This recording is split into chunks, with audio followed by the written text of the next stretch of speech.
What do you think is kind of driving this divergence? And I guess, what could the consequences of this be? Well, I think the puzzle might be simpler than it looks, but the diagnosis is starker. You effectively have a cascade of unforeseen consequences of, on the one hand, birth control that is reliable, and on the other hand, uh, feminism, for lack of a better term. That sensibilities of the moment and technologies radically altered the relationship between men and women.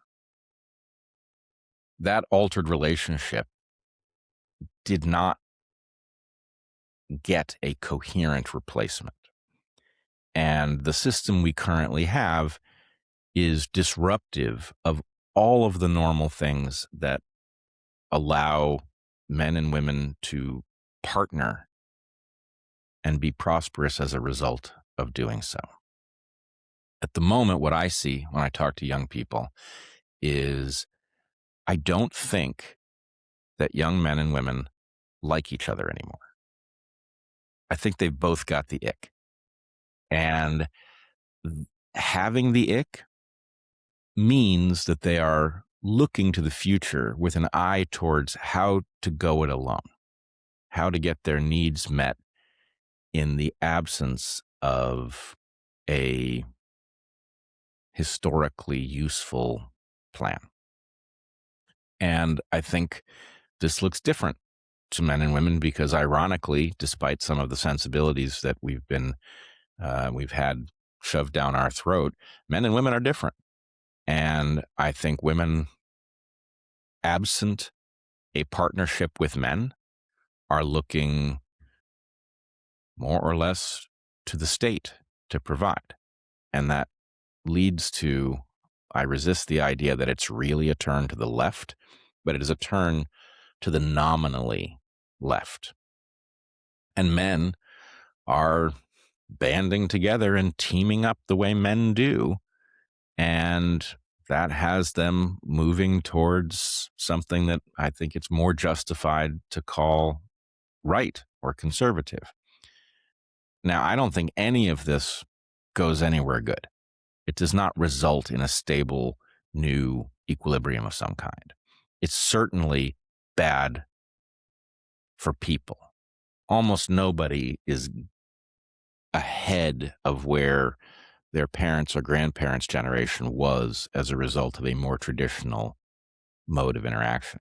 That said, one of the things I see is a burgeoning trad movement, which, on the one hand, does one of the things that must be done. It defends virtues that have been derided recently, but it is not a solution either. For one thing, even conservatives are availing themselves of birth control for very good reasons. It allows you to control how many children you have, when you have them, and that is a hard-won gain that actually has a great value. But it also carries with it a kind of power for which we don't have the appropriate wisdom.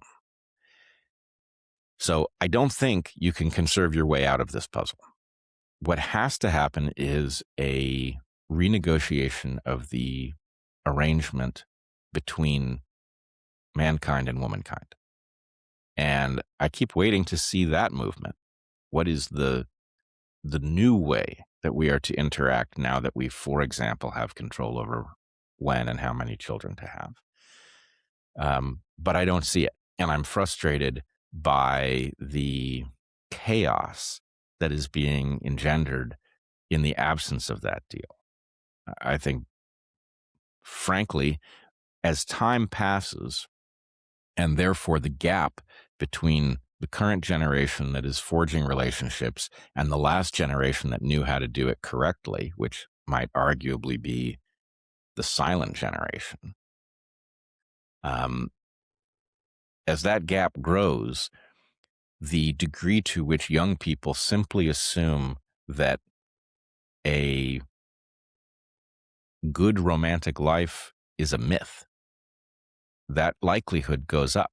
They see it as some sort of a story, and then you get realistic about, the defects of the other sex, and maybe you make some sort of transactional arrangement, but don't kid yourself, that's what it is, right? That view of men by women and women by men is absolutely toxic and dangerous. Not least because the reason that evolution built humans the way it did, and we are very unique in this regard, the reason that we are constructed the way we are is for the purpose of child rearing. And that process of child rearing is not simple in humans. It's not straightforward the way it is in any other creature, frankly, because humans are uniquely software based creatures.